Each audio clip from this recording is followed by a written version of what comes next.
Eto, nagkagulo na ho. Biglang pagtanggal, pagtalsik. Diyan ho sa pwesto kay Senador Escudero. Pinagtulungan ho nitong kanyang mga kapwa senador. Ang sinapid ay biglang kinuyog eh. Hindi ho nakapalag. Dapat ang mamumunong Senate President ay hindi isang diktador, kundi... Alright, welcome back to my YouTube channel. I'm Andy's Vlog. Ito ang sinapit ni Senador Escudero. Biglang pinagtulong-tulungan ng kanyang mga kapwa senador para biglang at inutos na patalsikin, tanggalin diyan ho sa pwesto sa Senado. Nako, ay matindi ho ito, mga kaibigan. Bago po ibahagi sa inyo ang complete details nito, isang like muna sa video na ito, pahingi naman kung nagustuhan nyo po. Sabay-sabay po nating i-like ang video na ito. Huwag pong kalimutan, at sa lahat ng hindi pa nakasubscribe dito sa aking YouTube channel, please subscribe. Maraming salamat po. Ito, mga kaibigan, usapang biglang pagtanggal, pagpatalsik sa pwesto nitong si Escudero ay bigla din hong pinagtulong-tulungan nitong kanyang mga kapwa senador. Diyan po na ika nga po'y nangyari diyan po sa Senado. Nako ho. Heto, huwag niyo pong kaligtaan, panoorin, pakinggan ang ibabahagi ko po sa inyo. Nako, matutuklasan niyo po dito at matutunghayan kung paano nilampaso itong si Escudero. Ay nawala ho ang kayabangan. Ito ho, shoutout po sa lahat. Hiniling ni Senator Juan Miguel Mig Zubiri na magkaroon ng bagong liderato sa Senado. Isang pinunong may kakayahang panatilihin ang integridad, tradisyon at kalayaan ng institusyon. Ito ay sa kabila ng mga ulat na may 13 senador na ang umano'y pumirma upang suportahan ang pananatili ni Senate President Chis Escudero sa pwesto. Ayon kay Zubiri, dapat ang mamumunong Senate President ay hindi isang diktador, kundi tagapangalaga ng Senado bilang huling baluarte. Ayun mga kaibigan, napakaliwanag po. Ay dito tayo nagbata, sa binahay ko po sa inyo na may nitinit pambalita. Ang dahilan kaya dapat sa lalong madaling panahon bigla ang pagtanggal, pagpatalsik sa pwesto na inutuso nitong si Senador Zubiri kasama ang iba pang kanyang kapwa senador. Ang matinding dahilan no ay itong diktador. Mga kaibigan, bago tayo magpatuloy, gusto ko munang hingin ng inyong panig. Naniniwala po ba kayo na isang diktador itong si Escudero? O naniniwala po ba kayo na dapat talagang patalsikin na ito sa pwesto bilang Senate President? Ito pa, mga kaibigan, mas matindi pa ang matutuklasan nyo dito. Talagang nagwala na ang kanyang kapwa senador na sa ganun hindi siya payagan na makapwesto bilang Senate President. Ito po. Ng demokrasya. Nilinaw rin niya na ang pagiging independyente ng Senado ay hindi nangangahulugang kailangang lumaban sa Kamara o sa House Speaker. I don't want us to be similar to other chambers where it is only one emperor who dictates all the instructions to the members of the body.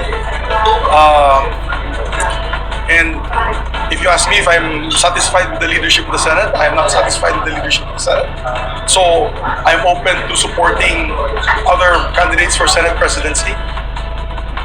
Ibinahagi rin naman Ayan mga kaibigan, matindi ho ito. Dahil kapwa senador na ho ang nagtutulak para na sa ganun ay biglaan na pagpatalsik, pagtanggal dito ho kay Escudero. Mga kaibigan, alam niyo ho naman kung ano ang galawan nitong si Escudero.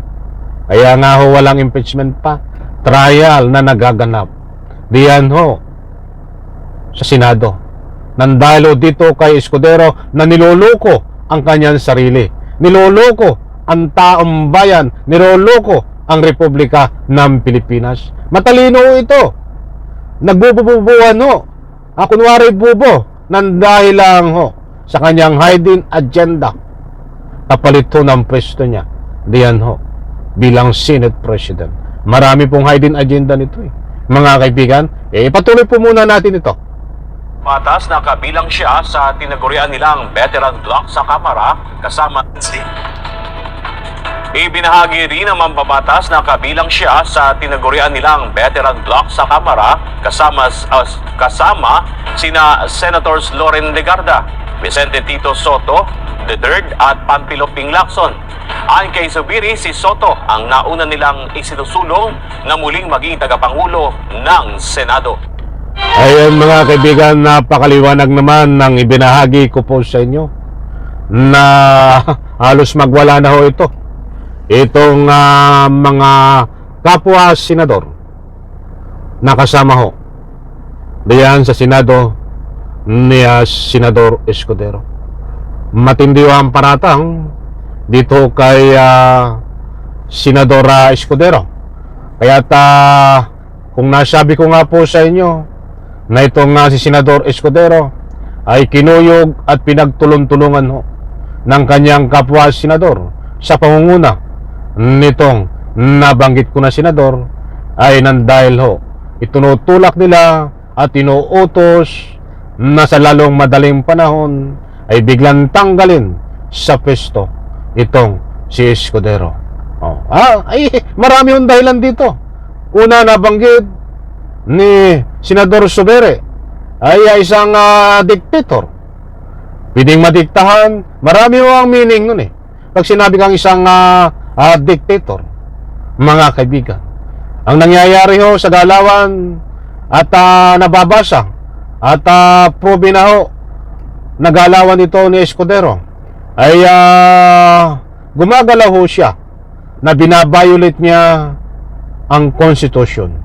Gumagalaw po siya na ayon ho sa kanyang sariling perception, hindi po according to the laws or according to the constitution. Diyan din ho pumapasok na isa kang dictator. Naditiktahan ka ng iyong kapwa sa pamamagitan ng iyong tinatagong hidden agenda. Sino ang nagdidikta dito? Ay siyempre, walang iba. Itong lihim na kasangkot niya na si Sara Duterte. At siyempre, itong mga kasangkot niya na mga senador ni Sara Duterte. Hindi ko na ho babanggitin kung sino-sino yan, mga senador ni Sara Duterte. Mga kaibigan, kilalang kilala nyo ho yan. Nako, kaya't pangita ho dito sa galawan ni Escudero sa pamagitan po ng kanyang sinasabi na pagkatao na ayon ho dito sa mga nagtulong-tulong na senador, ito ay isang dictator, kaya dapat patalsikin sa pwesto. At dapat ilagay ay itong si Senador Tito Soto. Wala pong big question dito. Mga kaibigan, kapag nailagay ho na Senate President itong si Senador Tito Soto, dahil dito ho, pag siya ho ang nailagay, wala pong makakahadlang dito para ipagpatuloy ang impeachment trial diyan ho sa Senado kay Sara Duterte. Tanging humahadlang lang ho dito, kaya hindi matuloy ang impeachment trial laban ho kay Sara Duterte ay itong si Senate President Escudero. Kasangkot ang mga senador, kasangkot si Sara Duterte. Abangan po natin ito at marami pang kabang-abang ho dito.